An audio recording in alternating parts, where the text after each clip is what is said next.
Bonsoir à tous et merci de votre fidélité au temps d'information sur RTI2. Au sommaire de l'actualité, Georgette est notre héroïne du jour. Et pour notre rubrique Le Portrait, nous ferons un zoom sur cette vendeuse de beignets qui contribue aussi à l'autonomisation de plusieurs femmes. Et puis hors de nos frontières, le parquet financier français a requis ce jeudi 27 mars à l'encontre de Nicolas Sarkozy une peine de 7 ans de prison et de 300 000 € d'amende. Encore merci à vous d'être des nôtres sur RTI2. Passons tout de suite à notre rubrique du jour.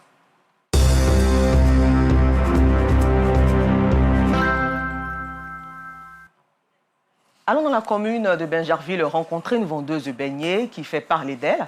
Tôt le matin, elle frit des sacs de farine de blé, un commerce qui contribue à l'autonomisation de plusieurs femmes qui s'en procurent pour les revendre. Georgette, un modèle de résilience. Son portrait est signé Assitan Diarra, Kader Bachil et Seydou Ouattara. Il est 3 h du matin et les habitants du quartier d'Okui Extension sont plongés dans un sommeil profond. Georgette, vendeuse de beignets, est à la tâche. Elle vit sa passion, la vente des beignets. Dans de l'huile chaude, elle y ajoute soigneusement la pâte de farine de blé. Une fois cuits, sortent de l'huile ces beignets généralement appelés gozons par de nombreux Ivoiriens. On se réveille au plus tard 2 h du matin.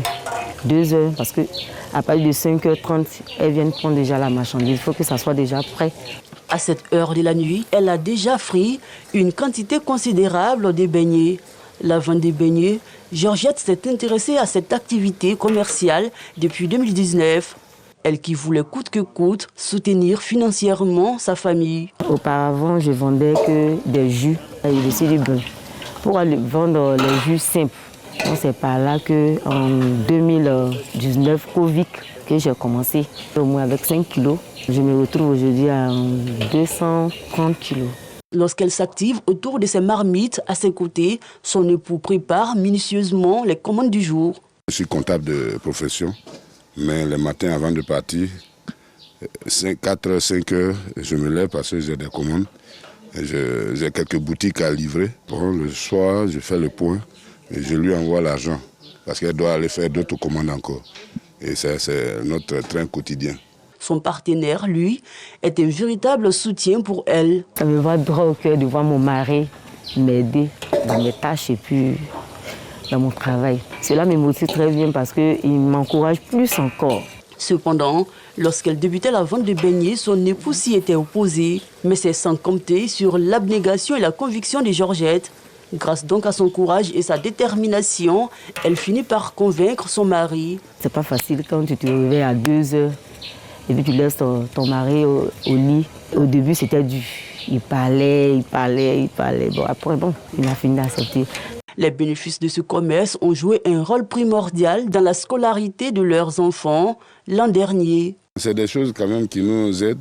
On a pu inscrire rien qu'avec les gains, les enfants, à hauteur de 200 et quelques mille pour ne serait-ce un mois. Ça, c'est dans les bénéfices, ça, c'est ce que moi, j'apporte selon mes ventes. C'est lucratif et ça nous aide vraiment dans la gestion de la famille. Dans ce quartier, aucun amoureux de beignets ne peut se rendre au boulot sans marquer un arrêt chez Georgette. Marc, un habitué des lieux, est présent tous les jours à 4 h du matin pour acheter des beignets qui lui servent de petit déjeuner. C'est que son gâteau est bien fait. C'est très bien fait, ça me plaît beaucoup. Souvent même, je mange ici avant de partir. À partir de 5 h du matin, les clients de Georgette affluent. Toutes les revendeuses. Chacune veut avoir sa commande bien chaude et bien croustillante. Elle ne manque pas d'apprécier le courage de Georgette, qui pour elle est un modèle et un exemple de réussite. Je viens chercher les 4 h pour aller revendre, pour avoir un peu de bénéfices, pour ne pas m'asseoir, pour demander de l'argent.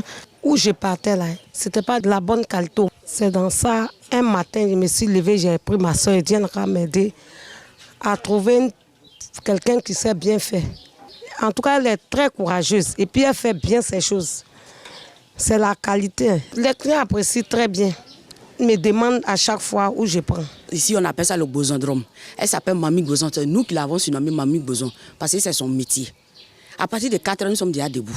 Mais dis-toi que si tu as raté cette heure-là, une fois que 6 h tu te trouves à la maison, tu ne peux plus avoir le gâteau. Parce que toutes les femmes d'ici viennent prendre le gâteau. C'est vrai, il y en a dans les autres coins, mais elle est la meilleure.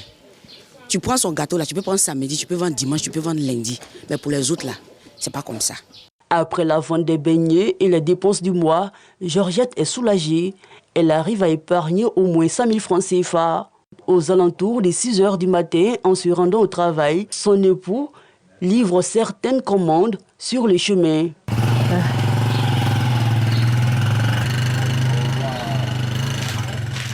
Quant à Georgette, après avoir vendu tous ses beignets, n'a droit à aucun repos. Tout de suite, elle se rend au moulin pour préparer la pâte de demain. Bonsoir, ça va? Bonsoir la fille, ça va? Bonsoir Ya. Une fois au moulin, les ingrédients sont ajoutés à la farine de blé pour donner une saveur particulière à la pâte. Une étape cruciale.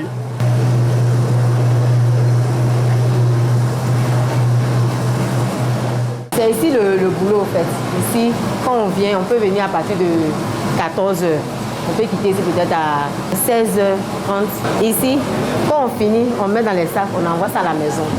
Puis arrivé à la maison, on place ça sur les planches. On en a besoin des machines.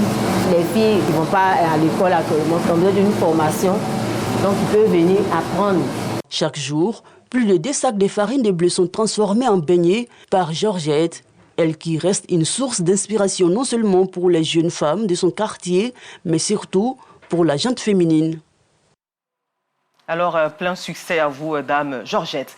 À la page religion, à l'instar des fidèles musulmans de Côte d'Ivoire, ceux du district autonome d'Abidjan ont célébré la nuit du destin dans la ferveur spirituelle.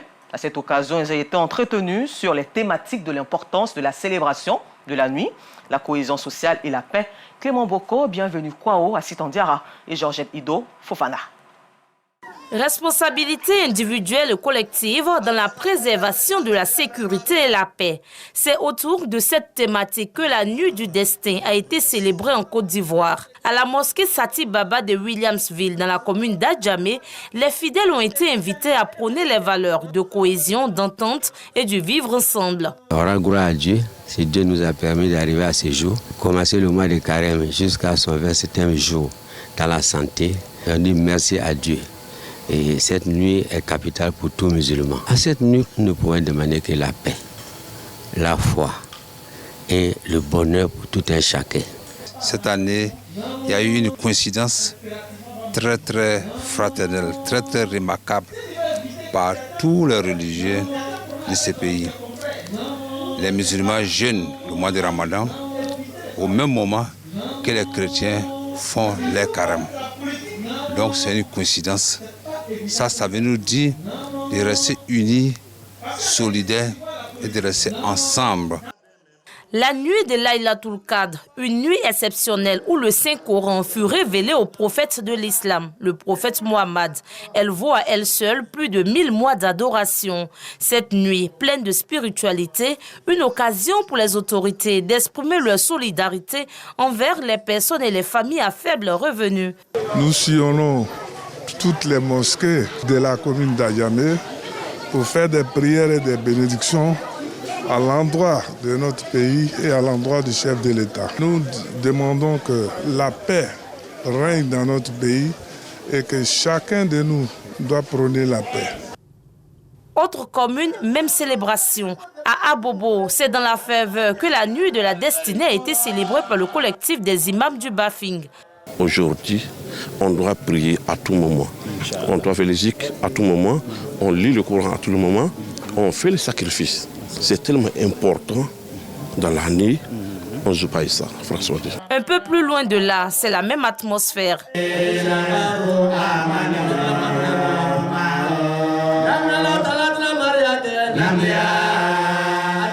Ici, au marché de nuit d'Abobo, la jeunesse a été invitée à une utilisation efficiente des réseaux sociaux, mais aussi à adopter un comportement exemplaire à l'image du prophète de l'islam.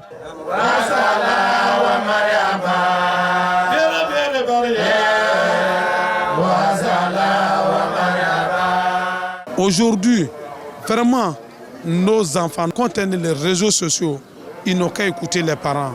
Si les imams parlent, si les savants parlent, ils n'ont qu'à essayer d'écouter pour être vraiment des enfants musulmans comme l'islam leur demande.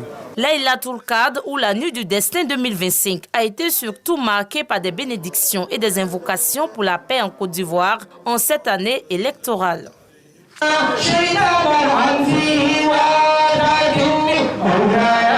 C'est autour d'une lecture du Saint-Coran que l'imam de la grande mosquée centrale des Grands Bassam, Cheikh Ibrahim Diaye, et les fidèles musulmans ont célébré Laylatul Qadr, la nuit du destin.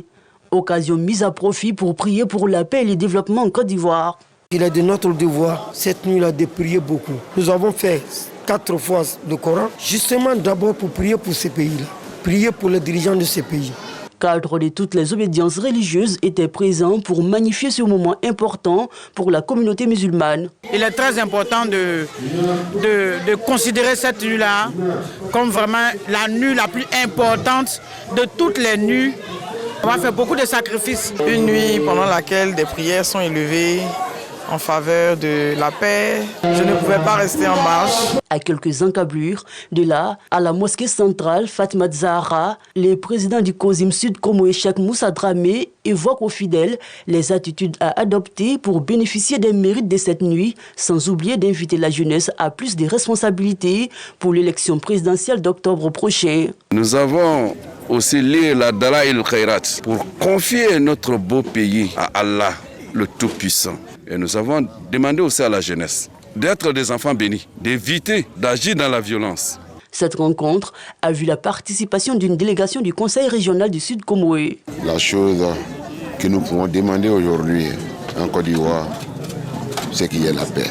Jean-Louis Moulot, maire des Grands Bassam, a fait le tour de la mosquée pour apporter sa solidarité et son soutien à la communauté musulmane. Nous sommes présents aux côtés des populations lors des grands événements avec nos frères et sœurs de confession musulmane qui, à travers cette nuit du destin, vont prier pour notre pays, pour nos autorités, avec à leur tête le président de la République, et prier pour la consolidation de la paix. La nuit du destin est une nuit autour de laquelle le Saint-Coran a été révélé au prophète de l'islam. Et dans cette même atmosphère, avec la même équipe, soyons aussi témoins de plusieurs ruptures collectives dans le district autonome d'Abidjan. La période du mois béni de Ramadan rime avec fraternité, partage et convivialité. La communauté musulmane de la mosquée Dar Salam d'Abobo à Keikwa-Djibi l'a bien compris. Elle a organisé le week-end dernier une rupture collective en vue de consolider davantage la cohésion sociale et la symbiose. Cette rupture collective, c'est la bienvenue. Ça fait 3 ans, nous organisons. Nous avons fait de cela une institution. Non seulement pour le renforcement de la communauté, de l'islam au sein même de notre quartier, par ricochet les autres religions. Tu vois. Et puis, deuxièmement, pour s'entraider, pour la solidarité entre nous. Nous sommes dans une année très sensible, dans une année électorale. Donc c'est l'occasion pour nous aussi de sensibiliser les jeunes d'entre nous. Cette rencontre, une occasion pour les initiateurs d'encourager les fidèles musulmans qui ont marqué les esprits par leur sens d'engagement au service de Dieu. Ils sont émus. Nous sommes très satisfaits après avoir été distingués par la communauté. Ça nous va droit au cœur. Vraiment un signe d'encouragement pour nous de continuer dans la cause de Dieu. Je suis satisfait, compte tenu du travail que je fais à la mosquée, étant leur secrétaire, je suis très satisfait de la décoration qu'on m'a fait. Pour la circonstance, les fidèles ont été édifiés sur les bienfaits spirituels, physiques et sociaux du jeûne Ramadan.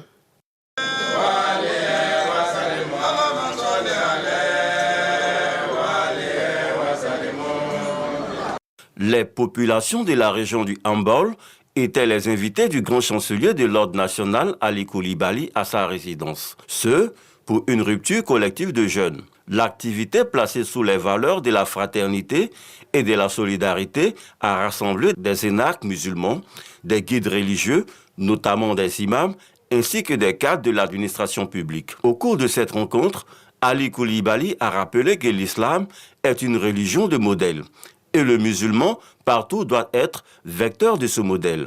Ainsi, les cadres musulmans doivent être porteur de cette valeur, une initiative jugée opportune. C'est une manifestation religieuse et familiale. Nous, Monsieur le grand chancelier de la République, notre grand frère, nous a invités tous les cadres musulmans de la région du Hambol, venant des 19 sous-préfectures et des 3 départements, Katiola, Dabakala, Niakara, à venir rompre le jeûne ici avec lui. Donc c'est une cérémonie bien sympathique. Ali Koulibaly nous a fait l'honneur d'inviter les cadres musulmans du Hambol à partager un repas de rupture du jeûne de ce jour avec lui. Alors nous sommes extrêmement contents parce que nous pouvons ainsi communier dans la spiritualité, la convivialité, faire des bénédictions en union pour notre pays. Notons que c'est désormais une tradition pour le grand chancelier de l'Ordre national et son épouse de recevoir en leur résidence les populations du Hambol pour la rupture collective de jeûne. Pour Ali Koulibaly, cette démarche vise à cultiver la foi musulmane et à raffermir les liens entre fils du Hambol. La région du Hambol est localisée au centre-nord du pays. Elle est délimitée au nord par les régions du Poro et du Tchologo, au sud par les régions du Gbeke et de l'Ifou, à l'est par les régions du Bunkani et du Zanzan, et à l'ouest par la région du Béri. Cette région a une superficie de 19 122 km². Les grandes familles Soumahoro et Timité de Yopougon n'ont pas voulu rester en marge du Ramadan, mois de solidarité, de partage et de pénitence. Elles ont réuni leurs fils et filles autour d'une rupture collective. Consolider nos liens de famille et emmener tout le monde à connaître cette spiritualité, tout en partageant un petit mets ensemble. Car le prophète de l'islam nous enseigne comme ça que permettre à ton frère, à ta sœur de rompre un jeûne, non seulement tu as le mérite de ce frère ou de cette sœur-là, et en plus du mérite du fait que tu es jeûné. Une rencontre appréciée par les membres des familles. C'était un sentiment de joie, très très heureuse, de participer à cette rupture collective, avec mes pères, frères et mères. On retient que dans ce mois béni de Ramadan, c'était un mois de partage. Donc on invite tout le monde à l'année prochaine, Inch'Allah. Nos enfants qui sont ici sur place sont organisés pour perpétuer la tradition au village. Parce qu'au niveau du village, il y a des liens séculaires qui existent déjà entre la famille Soumahoro et la famille Timité depuis fort longtemps. Et donc c'est ce qu'ils ont voulu perpétuer. Mon message, c'est qu'il y ait une parfaite entente entre eux. Parce que c'est dans l'union, dans l'entente qu'on peut faire beaucoup de choses. À travers cette cérémonie, les grandes familles Soumahoro et Timité entendent prôner le vivre ensemble. L'information hors de nos frontières au Soudan du Sud, c'est l'opposition qui met fin à l'accord de paix. L'escalade vers une nouvelle guerre civile continue. Ce 26 mars au soir, le premier vice-président Riek Machar a été placé en résidence surveillée par les forces de sécurité sud-soudanaises.